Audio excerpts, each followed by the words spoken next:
요한복음 2장 13절로 22절까지 우리 같이 한 목소리로 읽도록 하겠습니다.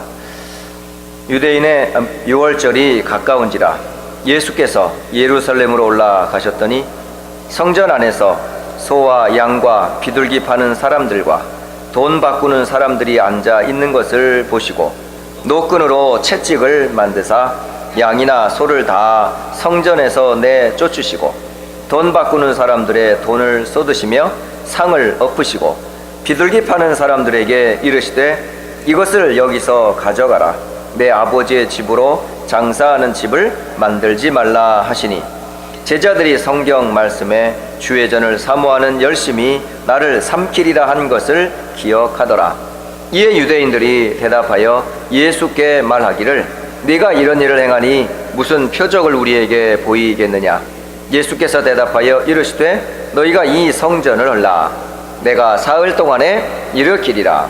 유대인들이 이르되 이 성전은 46년 동안에 지었거늘 네가 3일 동안에 일으키겠느냐 하더라.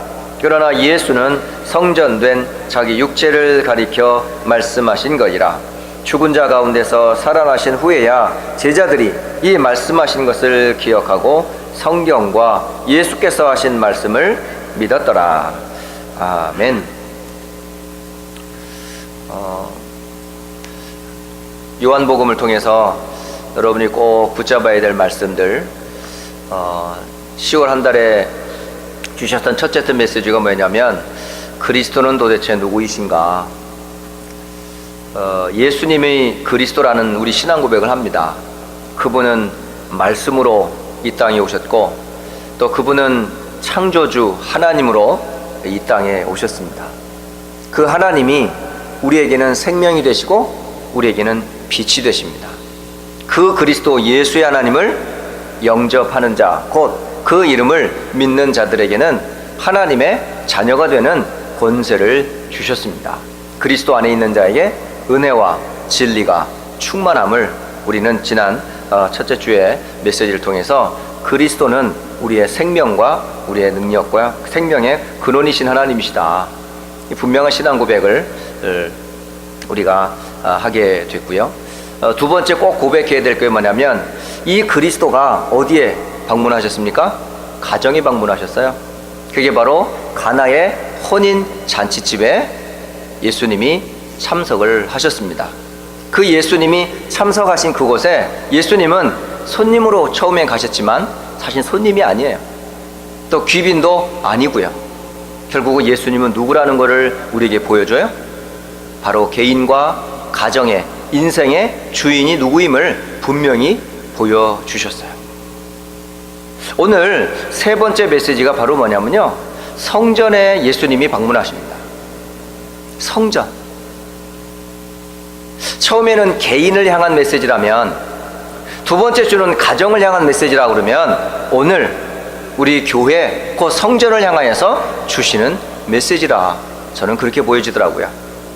그래서 구원받은 성도에게 가장 소중한 그리스도가 또 우리의 가정의 주인 되시는 그리스도가 또 어디에 주인이셔요?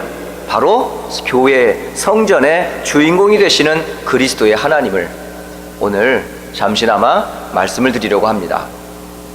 이 성전의 청소에 대한 메시지는 사복음서에 다 기록되어 있어요. 마태복음, 마가복음, 누가복음, 요한복음, 이걸 사복음서라고 그러는데 이 네 개의 복음서에 똑같이 성전 청소에 대한 기록들이 있습니다. 그런데 마태복음과 마가복음과 누가복음에는 예수님의 성전 청소의 기록이 언제 기록이 되냐면 예수님이 거의 사역 말기 예루살렘을 입성하고 그 십자가를 지시고 사형당하시기 그 전주 일주일 전쯤에 예루살렘으로 올라가셔요. 올라가셔서 예수님이 성전에서 청소하시는 모습이 마태, 마가, 누가복음에는 성전 청소의 사건을 사역의 말기에 기록을 하십니다. 그런데 요한복음에는 예수님이 사역하는 초기에 이 말씀이 기록이 되어 있어요. 그래서 예수님의 사역 초기가 되는 이때에 예루살렘 성전에 들어가셔서 예수님이 그 안에서 벌어지고 있는 그들을 향하여 주시는 메시지예요. 그러면 이게 무슨 얘기인가 라고 볼 때 이 성전 청소의 사건은 예수님이 초기 사역과 말기 사역에 한 번, 두 번, 다시 말하면 2번 동안의 사역을 하셨던 증거예요. 그러니까 초기에 한 번 성전 청소에 관한 메시지를 주셨고, 또 말기 때에 또 성전 청소에 관한 메시지를 주셨어요. 그때에 주신 메시지가 약간 다릅니다. 하지만 오늘 예수님이 성전에 오셔서 하신 이 말씀을 우린 귀담아 들으셔야 합니다. 구약을 보면 이 성전의 영광을 말씀하는 3군데의 말씀이 오늘 제시되어 있어요. 오늘 성전의 영광을 처음으로 말씀하신 곳이 어디냐면 바로 출애굽기에 나와 있어요. 이스라엘 백성들이 430년 동안 애굽의 노예로 살다가 하나님께서 모세를 부르시고 그에게 유월절의 어린 양의 피를 바른 날 430년의 모든 저주, 바로의 손에서 고통에서 해방을 맞이합니다. 그리고 광야를 지나는 동안에 하나님께서는 모세를 부르셔요. 그리고 모세를 시내산으로 부르셔서 40일 동안 말씀하시는 중에 제일 첫 번째 주신 메시지가 바로 성막을 지으라는 메시지입니다. 그리고 성막에 관하여 자세하게 출애굽기 24장에서부터 32장까지 계속 오랜 장을 성막에서 지어질 성막과 그리고 성막 안에서 일할 어떤 제사장과 그 옷과 관계된 모든 기구들을 시내산에서 40일 동안 하나님께서 모세에게 말씀을 주셔요. 그러면서 그 성막은 어떤 곳인지를 말씀해 주십니다. 그 성막은 다른 곳이 아니고 출애굽기 25장 8절과 9절에 보면 이렇게 기록을 하고 있어요. 내가 그들 중에 거할 성소를 그들이 나를 위하여 짓되라고 말합니다. 바로 이 성막, 성소는 바로 여호와 하나님이 거할 자리예요. 그리고 22절에 보면 거기서 내가 너와 만나고 이스라엘을 위하여 모든 일을 이루리라 라고 말씀을 하십니다. 바로 광야를 지나는 이스라엘 백성들에게서 성막은 어떤 곳일까요? 이 성막은 바로 하나님을 만나는 곳이에요. 또 하나님을 섬기는 곳이에요. 그리고 이곳에서 하나님께서 하나님의 일을 말씀하시는 곳이 바로 성막입니다. 그러니까 이 성막은 하나님의 영광을 임재하는 것을 설명을 해요. 그만큼 출애굽한 이스라엘 백성들에게서 광야를 지나는 데에 가장 중요한 중심지가 어디라는 걸 알 수 있어요? 바로 성막이라는 것을 알 수가 있습니다. 자, 두 번째, 이 성막과 이어서 성전에 대한 메시지를 주셔요. 그게 바로 역대상 29장에 기록되어 있습니다. 역대상 29장은 다윗이 생전에 소원이 하나 있었습니다.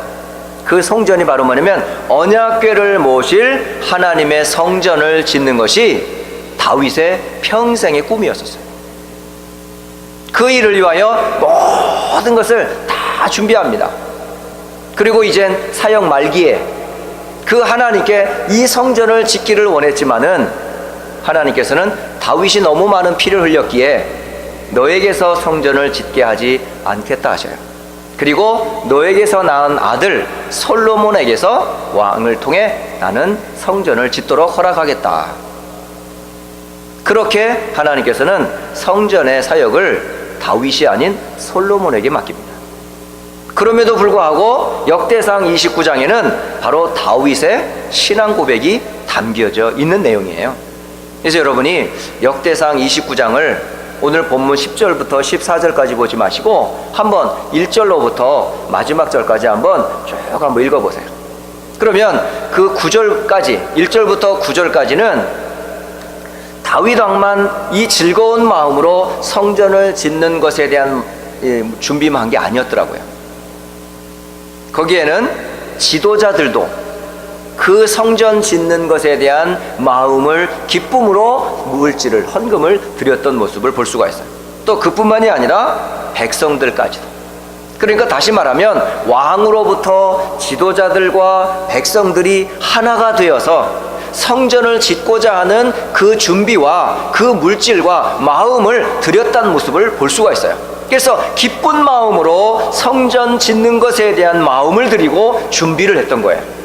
그 열매를 솔로몬이 열매를 맺은 것 뿐입니다. 그러니까 준비되지 않고 마음이 준비되지 않으면 성전을 지어도 그게 문제가 되는 거거든요. 그런데 놀라운 것은 솔로몬이 임금이 되고 4년이 지난 후에 이제 성전 건축을 시작을 해요. 그리고 7년 만에 솔로몬이 성전을 완공을 합니다. 그것이 기록되어 있는 것이 역대하 6장에 솔로몬의 기도가 기록이 되어 있어요. 그래서 여러분이 한번 여호와의 영광이 임하는 성전에 대한 축복을 좀 누리고 기도하려고 하면 이 그림을 한번 가지고 교회를 놓고 한번 기도해 보세요. 그래서 다윗이 어떤 마음으로 성전을 사모하고 기도했으며 준비했는지, 그리고 그 아들이었던 솔로몬이 성전을 건축하고 그 성전이 건축한 이후에 무슨 기도를 했으며 그 기도한 이후에는 어떤 일이 벌어졌는지, 그 기록을 역대하 6장에 기록을 하고 있습니다. 그리고 역대하 6장에 솔로몬이 성전을 놓고 기도한 후에 어떤 일이 벌어진 줄 아세요? 성경을 보니까 역대하 7장을 제가 잠시 읽어드리도록 하겠습니다. 역대하 7장 1절로 3절을 제가 읽어드리겠습니다. 솔로몬이 기도를 마침에 불이 하늘에서부터 내려와서 그 번제물과 제물들을 사르고 여호와의 영광이 그 성전에 가득하니, 여호와의 영광이 여호와의 전에 가득함으로 제사장들이 여호와의 전으로 능히 들어가지 못하였고, 이스라엘 모든 자손은 불이 내리는 것과 여호와의 영광이 성전 위에 있는 것을 보고 돌을 깐 땅에 엎드려 경배하며 여호와께 감사하여 이르되 선하시도다, 그의 인자하심이 영원하도다 하니라. 이게 솔로몬 성전이 완공되고 건축된 이후에 솔로몬이 한 기도 이후에 임하였던 영광의 모습이에요. 그때에 솔로몬 왕을 포함해 많은 제사장들과 그 밑에 많은 고관대작들, 신하들과 온 이스라엘 백성들이 여호와의 영광 앞에 모두 다가 뭐죠? 놀라는 거예요. 제사를 진행해야 될 이 제사장들이 그 두려움과 영광 앞에 감히 어떻게 할 줄을 모르고, 온 이스라엘 백성들은 바닥에 무릎을 꿇고 여호와의 영광 앞에 두려워 섬기는 모습을 보게 됩니다. 이게 바로 성전의 영광이에요. 그런데 이 성전의 영광을 얼마 후에야 다 잃어버립니다. 그 성전에 오히려 하나님을 경배하고 그리스도의 언약과 말씀이 계속 전달될 그 성전에 우상이 들어오고 또 세상의 잡신들이 들어오고 온 이스라엘 백성들이 언약을 놓치고 주의 자단을 허물어 가면서 이스라엘 백성들은 전부 어떻게 됩니까? 포로로 다 끌려갑니다. 그래서 결국은 바벨론의 왕 느부갓네살 왕에 의하여 이 솔로몬 성전이 다 무너져 버립니다. 불타 없어져 버립니다. 그리고 포로로 이스라엘 백성들이 다 끌려갑니다. 그 후 70년이 지난 후에 바벨론에서 빠져나온 이스라엘 백성들 향해서 하나님이 학개라든가 스가랴라든가 이런 메시지로 이제 여호와의 성전을 재건하라는 메시지를 주세요. 그래서 스룹바벨이라든가 느헤미야라든가 이런 선지자를 통해 가지고 성전을 재건하게 되죠. 그런데 이 사람들이 생활에 너무 찌들고 또 자기 생활에 너무 앉아다 보니까 결국 성전 지을 생각을 못해요. 성전이 중단되어 그때에 학개가 일어나서 메시지를 해요. 그게 오늘 학개서 2장 1절로 9절에서 하시는 말씀입니다. 학개서를 제가 또 잠시나마 말씀을 읽어드리겠습니다. 5절에 보면 2장 5절 너희가 애굽에서 나올 때에 내가 너희와 언약한 말과 나의 영이 계속하여 너희 가운데 머물러 있나니 너희는 두려워하지 말지어다. 하나님은 언제부터 함께 하셨어요? 애굽에서 빠져나온 때부터 함께 하셨어요. 그리고 언약을 계속 지키셨어요. 그런데 함께 하신 하나님, 그 언약을 주신 하나님을 이스라엘 백성들은 어떻게 했어요? 놓쳐버렸어요. 언약 놓치고 우상 숭배하며 오히려 거짓 신을 모시고 살아가고 있었어요. 그럼에도 불구하고 하나님께서는 포로로 속국으로 붙잡혀 있는 이 이스라엘 백성들을 향한 하나님의 언약을 다시 확인시키시는 거예요. 그러면서 6절에 만군의 여호와가 이같이 말하노라. 조금 있으면 내가 하늘과 땅과 바다와 육지를 진동시킬 것이요 또한 모든 나라를 진동시킬 것이며 모든 나라에 보배가 이르리니 내가 이 성전의 영광이 충만하게 하리라. 바로 여호와의 영광이 어디예요? 성전에 충만하게 할 것을 말씀하세요. 만군의 여호와의 말이니라. 은도 내 것이요 금도 내 것이라. 만군의 여호와의 말이니라. 그리고 9절에 말씀하시기를 이 성전의 나중 영광이 이전 영광보다 크리라. 만군의 여호와의 말이니라. 내가 이곳에 평강을 주리라. 만군의 여호와의 말이니라. 광야에서 성막을 지을 때 여호와의 영광이 성막에 임했고, 또 다윗이 준비했고 솔로몬이 완공했던 그 솔로몬 성전에 여호와의 영광이 성전에 임하였고, 그리고 바벨론 70년 포로에서 빠져나와 제2의 성전, 그 수룹바벨 성전을 지었을 때에도 하나님은 영광 가운데 임하셨어요. 그곳이 어딘 줄 아세요? 성전입니다. 성전. 여러분, 오늘날 이 성전은 누구를 의미하는 줄 아세요? 하나님의 영광의 임재를 나타내신 그리스도를 설명하는 거예요. 그러니까 그리스도의 영광이 충만한 성전, 그게 바로 성도에게, 교회에, 여러분 가정에 이 여호와의 영광이 그리스도로 임하게 됩니다. 여러분, 이 축복을 누리라고 하나님이 우리에게 이 메시지를 주셨어요. 그런데 예루살렘에 올라가셔서 본 예루살렘의 성전의 모습은 어땠을까요? 이 성전은 수룹바벨의 성전이 솔로몬 성전보다 너무 웅대하지 못하고 초라하기에 새 성전을 짓겠다고 한 정치인이 이 성전을, 수룹바벨을 성전을 헐고 헤롯이 성전을 짓게 됩니다. 이 이유는 하나밖에 없어요. 정치적인 이유밖에 없습니다. 그래서 이 수룹바벨 성전을 허물고 헤롯이 유대인의 환심을 얻으려고, 또 그들의 동요를 잠재우려고 그들이 가장 사모하고 소중하게 여기는 성전을 다시 짓도록 하겠다 해서 장장 예수님 오시기 전부터 46년간을 걸쳐서 성전을 완공해요.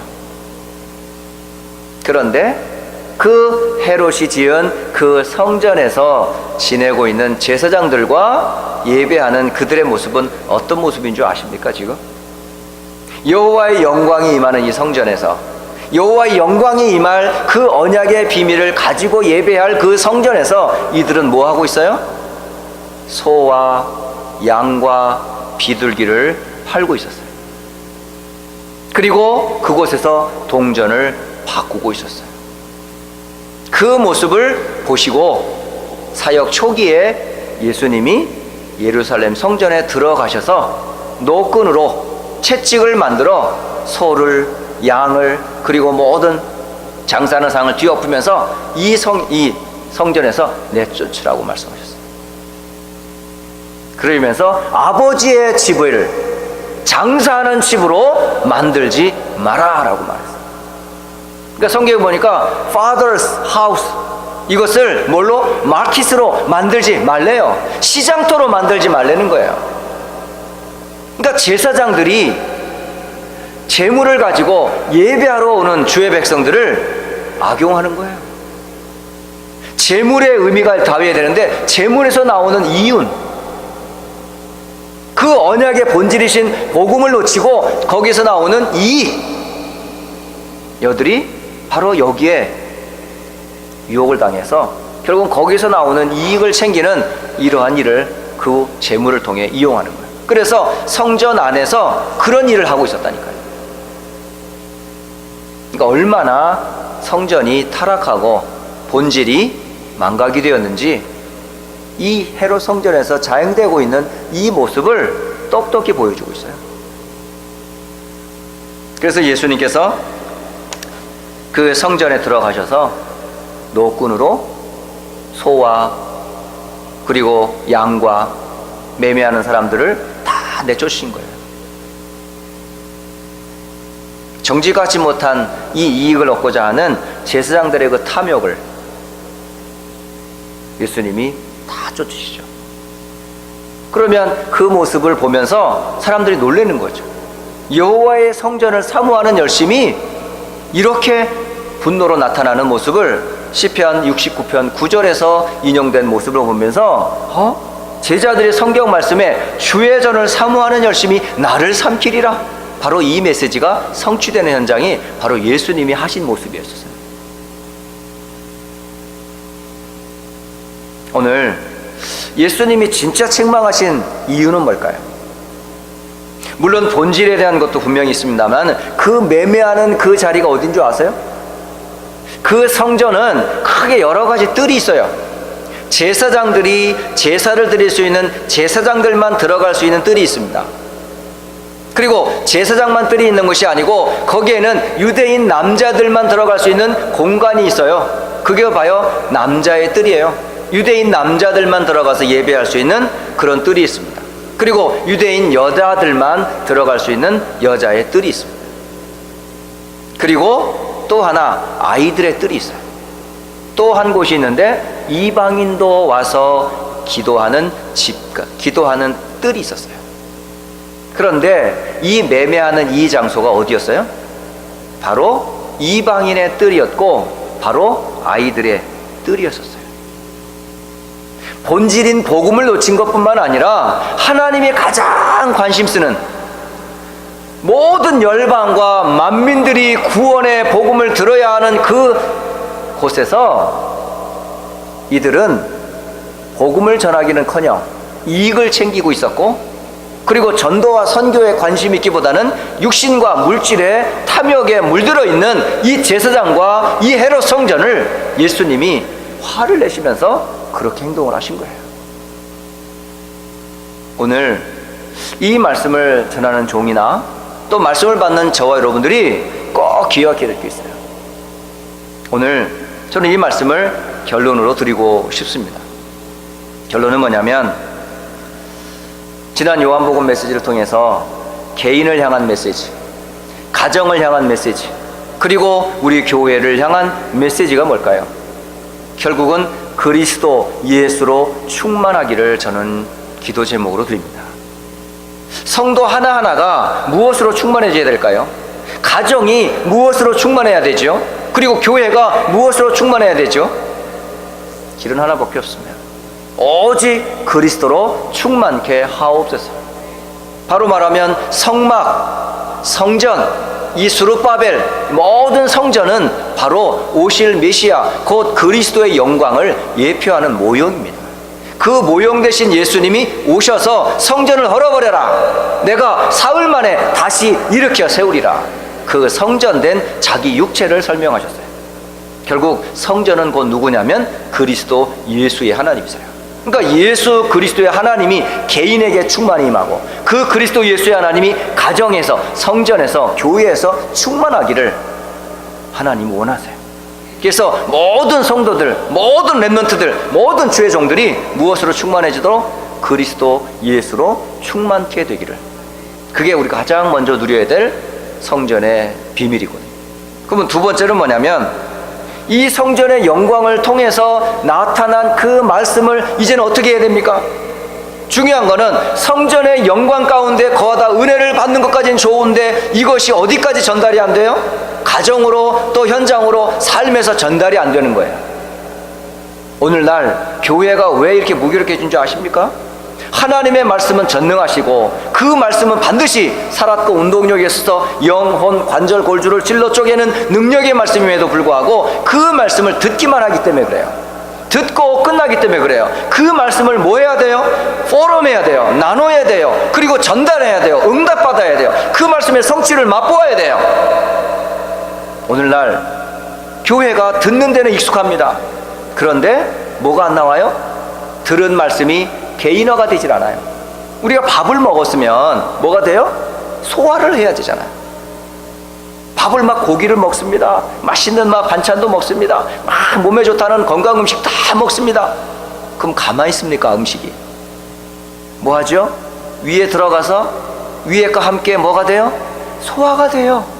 그 소화가 되어 그것이 뭐가 돼요? 우리 몸속에 양분과 에너지를 제공해서 뭘로 해요? 우리가 일할 수 있는 힘을 주지 않습니까? 남을 도울 수 있는 그런 힘을 주지 않습니까? 하나님의 말씀을, 강단에서 주신 말씀을 여러분들이 어떻게 합니까?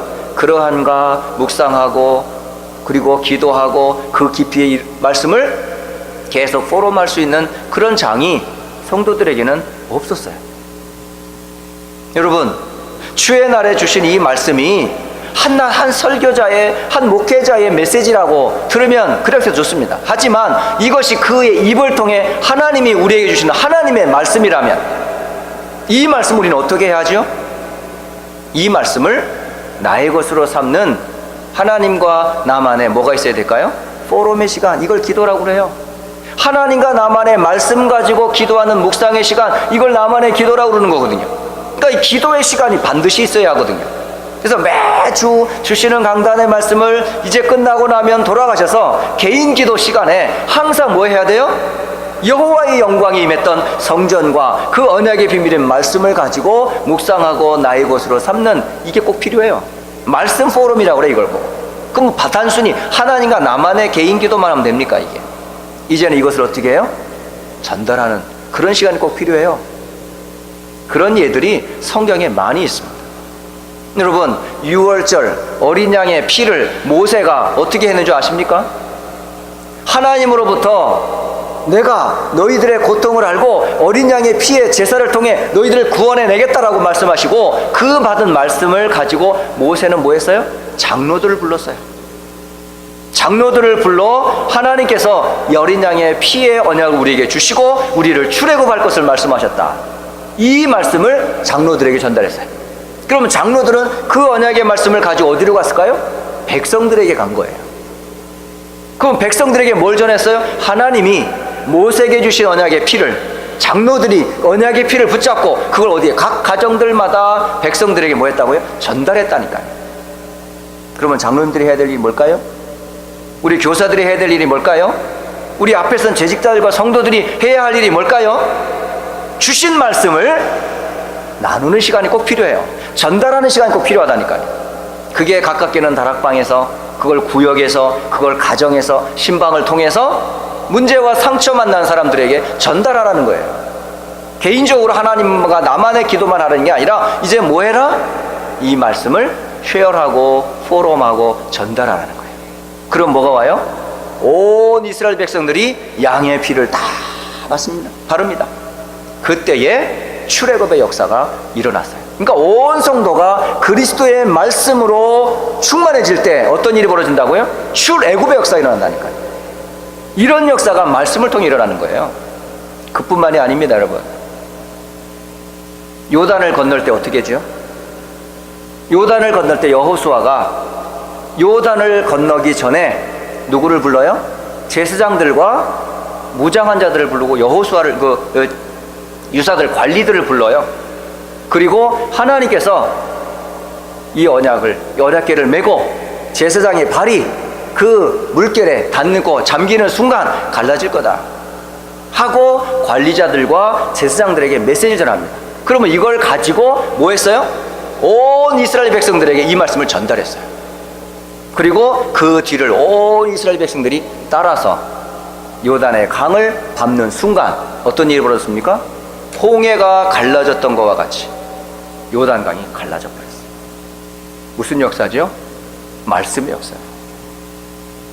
오늘 여호수아에게 주셨던 그 하나님이 제사장들과 유사들, 관리자들이 말씀 붙잡고 온 이스라엘 백성들에게 전달했던 것처럼 우리 교회에서 주시는 이 언약의 말씀을 하나님께서 우리 앞에 선 지도자들과 교사들과 중직자들이 이 언약을 전달하라니까요. 여리고를 돌 때도 마찬가지입니다. 무장한 자를 앞세우고 언약궤를 맨 지상에 따라 이스라엘 백성들은 성을 돌라 했거든요. 이때에도 마찬가지예요. 여호수아에게 했던 이 말씀을 이 제사장들과 무장한 자들과 온 중자들이 뭐 했다고요? 이스라엘 온 백성들에게 알렸다니까요. 그래서 두 번째 결론이 뭐냐면 하나님의 주시는 이 말씀이 강단에서만 선포되는 것이 아니고 이것이 중직자의 장로들과 권사님들과 교사들과 앞에서 일하는 재직자들의 마음속에 이 언약이 그대로 전달된 이 말씀이 어디로 전달돼요? 백성인 성도들에게 전달되고 우리의 후대인 렘넌트들에게 전달되어지는 포럼 팀이 구성되었으면 좋겠다는 거예요.